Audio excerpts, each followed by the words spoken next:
Welcome to प्रिसाल blog. और टिम का आज एकदम फुल ग्रूमिंग हो रहा है। उसके पापा कर रहे हैं एकदम फुल ग्रूमिंग। और ग्रूमिंग से पहले इसके बाल देखो, स्पाइक देखो, स्पाइक देखो, स्पाइक बेटो इधर देखो, टिम देखो इसमें स्पाइक वो बना हुआ है, क्या बोलते हैं, भूल भुलैया के बोलते हैं आमी जी तुम। अब ये थोड़ी देर में दिखाते हैं गाइस आप लोग को कि ये कितना सुंदर बच्चा बन जाएगा। अभी इसके हमने आईज के और क्या बोलते हैं ईयर्स को ये पैड से क्लीन किया है। उससे पहले ये 2 वाइप लग गया मुझे इसे पूरे क्लीन करने में। उसके बाद फिर ये लिक्विड कान में डाला है। गाइस इतना सारा मेहनत लगता है इसको साफ सुथरा करने में, तैयार करने में, सुबह शाम डेली। कम से कम अगर कुछ नहीं भी करेंगे, बस इसको कंघी भी लगाएंगे तो आधा घंटा तो लग जाता है वाइप से क्लीन करके और बस कंघी मारने में लगता है ना आधा घंटा मिनिमम। आधा घंटा से ज्यादा भी लगता होगा कभी कभी पूरा अच्छे से अगर कंघी मारे तो बहुत टाइम लगता है।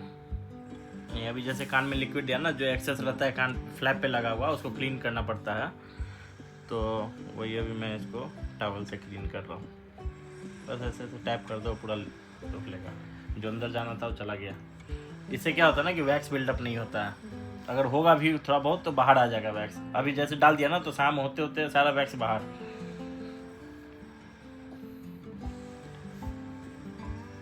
ये 2 दिन से ये स्क्रैच कर रहा है कान के पास में, तो मुझे समझ में आ गया कि तो अंदर वैक्स थोड़ा खो भी तो गैस को डाला हुआ ना कान में।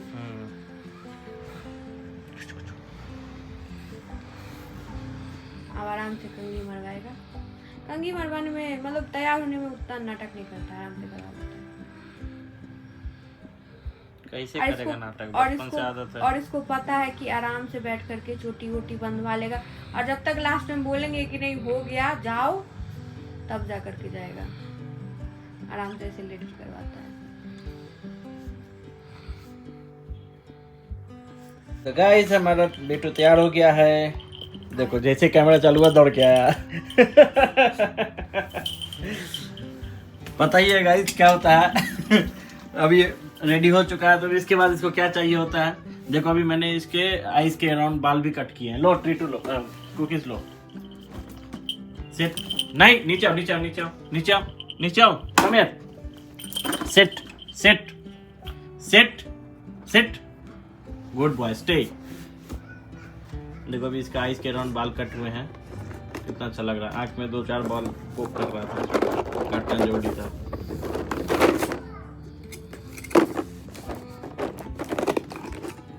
कितना पेशेंटली वेट कर रहा है। नहीं तो इससे छूके तो पागल ही हो जाता है कुकीज के पीछे। इसको बंद करो, डब्बा बंद कर दो।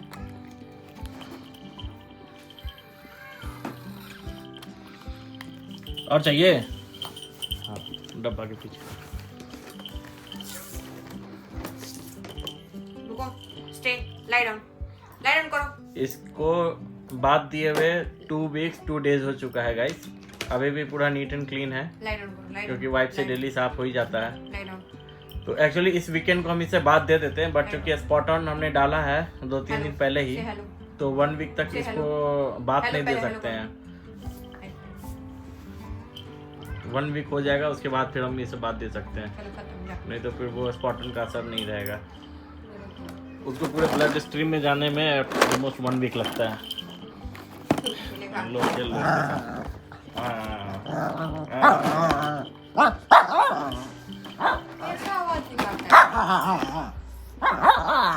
चलो हो गया, खत्म। और चाहिए कुकीज? देखो ना मुंह टेढ़ा कर लिया गुस्सा से। गुस्सा से मुंह टेढ़ा कर लिया। एक और नाम है गुलू गुलू। गुलू कुछ चाहिए क्या टिम को? आई बिटू सुनो ना, बहुत कुकीज खा लियो सुबह से। सुबह से बहुत कुकीज खा लियो। नीचे डॉग को देने के लिए लेके जाते हैं, उसमें से भी खा लेते हो। तो गाइस एक्चुअली जो बिस्किट हम लोग खिलाते हैं नीचे के डॉग को वो ख़त्म था, तो आज हम लोग ये कुकीज ही लेकर के गए थे उन लोगों के लिए। तो उसमें से कुछ लोगों ने खाया, कुछ पपीज ने खाया, कुछ पपीज नहीं खाया, क्योंकि उसके लिए नया स्मेल था। सब खा लिया, बस एक कहने का मतलब वही हुआ कि कुछ पपीज ने खाया, कुछ पपीज ने नहीं खाया, क्योंकि मतलब स्मेल उसको नया था उसके लिए। गुलू हट गुलू गुलू हट ऐसे ही करता है, हट। और आ गया अभी। कितना सुंदर लग रहा है बेटू, रेडी होने के बाद कितना सुंदर लग रहा है। लगता है, बहुत ही तराने लगता है। हाँ सुंदर लगता है तो थोड़ा भाव खाएगा ही, है ना टिम। लेकिन लड़का हो तुम, लड़की नहीं हो, भूल जाते हो क्या? इसका मोचू अब ठीक लग रहा है ना, शेप में रहता तो अच्छा लगता है, थोड़ा थोड़ा बाल बड़ा हो जाता है। मतलब हर मंथ इसको थोड़ा शेप देना ही पड़ेगा आँख के पास में। 15 डेज के बाद 15-20 डेज में बाल बड़ा, 1-2 बाल आँख में पोक करना शुरू कर देता है। बहुत जल्दी बाल बढ़ता है ना। अब इसके मूंछ के पास डेंसिटी बहुत हो गया बाल का। इतना जल्दी मेरा बाल बढ़ेगा तो मेरा 1 ही महीने में पूरा एकदम बाल बढ़ जाएगा। बाल वाला हो जाएगा। हाँ गेट खोलने का कोशिश करेगा। तो गाइस टिम के नेल्स काफ़ी बड़े बड़े हो गए हैं, राउंड भी हो गए हैं ऐसे करके। अब वो कपड़े के ऊपर से हम लोग को चुभने लगा है, तो I think this is right time कि उसका थोड़ा नेल को थोड़ा छोटा किया जाए। तो एज यूजुअल हम उसके नेल्स को कट नहीं कर रहे हैं, उसके नेल को ग्राइंडर से उसको हाँ ब्लंट करके थोड़ा सा साइज छोटा हो जाएगा। उससे जैसे उसको उस पर ग्राइंडर चलाएंगे ना, वो स्मॉल हो जाएगा साइज अपने आप। तो उसमें क्या है कि वो कटने वटने का टेंशन नहीं रहता है कि वेंस वगैरह कट गया है, कुछ सेफ है।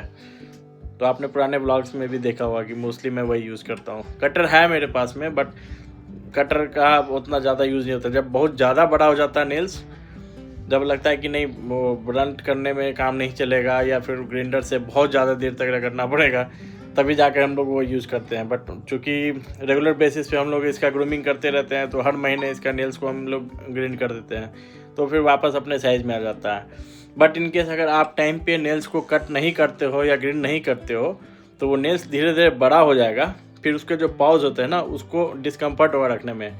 तो जो जैसे पॉज को फ्लैट रखना चाहिए वो ऐसे रखेगा, फिर वो धीरे धीरे जा कर के वो नेल्स के अंदर का वेंस बड़ा हो जाता है। फिर आप नेल्स को छोटा भी करना चाहो तो नहीं होगा। तो इसलिए टाइम टू टाइम उसको छोटा करना बहुत ज़रूरी है, ताकि अंदर के वेंस ज़्यादा बड़ा नहीं हो। वो बड़ा हो गया तो फिर आप कभी उसका नाखून काट नहीं पाओगे। जैसे ही काटोगे वो ब्लीडिंग शुरू हो जाएगा और उसके पॉज फिर सही से पोजीशन नहीं लेगा, तो फिर आगे जाके आर्थराइटिस का प्रॉब्लम आ जाता है। तो इसलिए नेल्स को टाइम टू टाइम ग्रूम करना बहुत ज़्यादा ज़रूरी है। चलिए फटाफट करते हैं। बॉस ने अपना पोजीशन ले लिया है, अब उसके जो स्टाफ है उसके नेल्स को ट्रिम करना है। तो ये ग्राइंडर से सही रहता है, देखो आराम से लेटा भी हुआ है। पोजीशन देखो गाइस,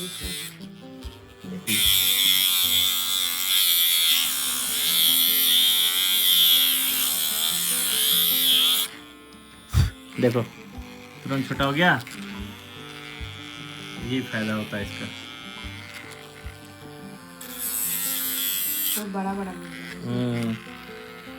प्यारा प्यारा B2 का मेरा नेल्स बड़ा बड़ा हो गया। अभी वो ब्लड वाला निकलने को कोई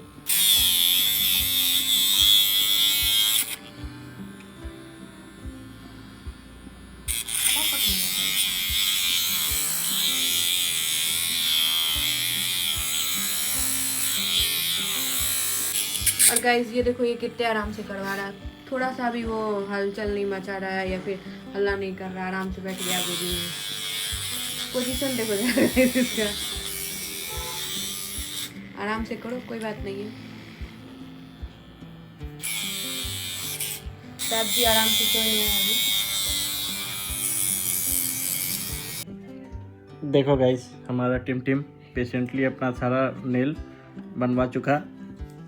ये नेल्स इसका लगभग इतना था, इतना बढ़ गया था, इतना मैंने ब्लेंड करके इसको छोटा किया है ग्राइंडर से।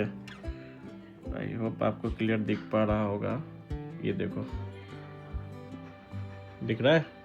ये देखो काफ़ी बड़ा हो गया था इसका, मतलब आगे जाके बेंड हो गया था। यही ज़्यादा बेंड हो जाता है ना, तो फिर फ्लोर में ये टच करेगा, फिर इसको पॉज रखने में दिक्कत होगा, वही आगे जाके आर्थराइटिस का प्रॉब्लम आ जाता है। इसलिए नेल्स को टाइम टू टाइम ट्रिम करना बहुत ज़रूरी है, बहुत ज़्यादा ज़रूरी है। तो इसके चारों पास के हो चुके हैं, देखो कितने नीटली हो गए हैं। तो आप लोग भी ये वाला ट्रिमर, इसमें सारे अटैचमेंट है, हेयर कट के अलग अलग क्लिपर्स है अलग अलग साइज़ के, और ये नेल ब्लंट करने के लिए, ये कोई भी आपको जैसा भी यूज है, हाइजीन के बाल काटने उसके लिए अलग क्लिपर है, बॉडी के बाल के लिए अलग क्लिपर है अलग अलग साइज़ के, तो आप लोग यूज कर सकते हैं। बहुत हेल्पफुल है हमारे लिए, तो बहुत पैसा बचाता है हमारा ग्रूमिंग का। अदरवाइज़ हर महीने का मिनिमम 1500 मान के चलो ग्रूमिंग में आपको खर्चा करना पड़ेगा मिनिमम।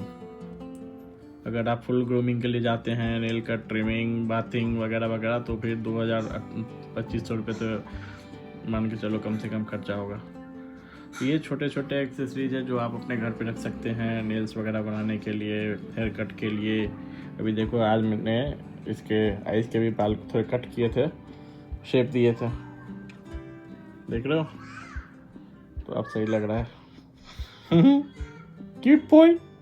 चलो सबको टाटा बाय बाय बोल दो। तो गाइस मिलते हैं आपसे अगले ब्लॉग में, तब तक के लिए बाय बाय। अगर आपको वीडियो अच्छी लगी हो तो वीडियो को लाइक करना, चैनल को सब्सक्राइब करना और अपने फ्रेंड्स से शेयर करना। Tata bye bye. अगर आपको ये ट्रीटमेंट का लिंक चाहिए तो मैं डिस्क्रिप्शन में डाल दूंगा, आप उस पर क्लिक करके परचेज कर सकते हैं। See you guys in next blog.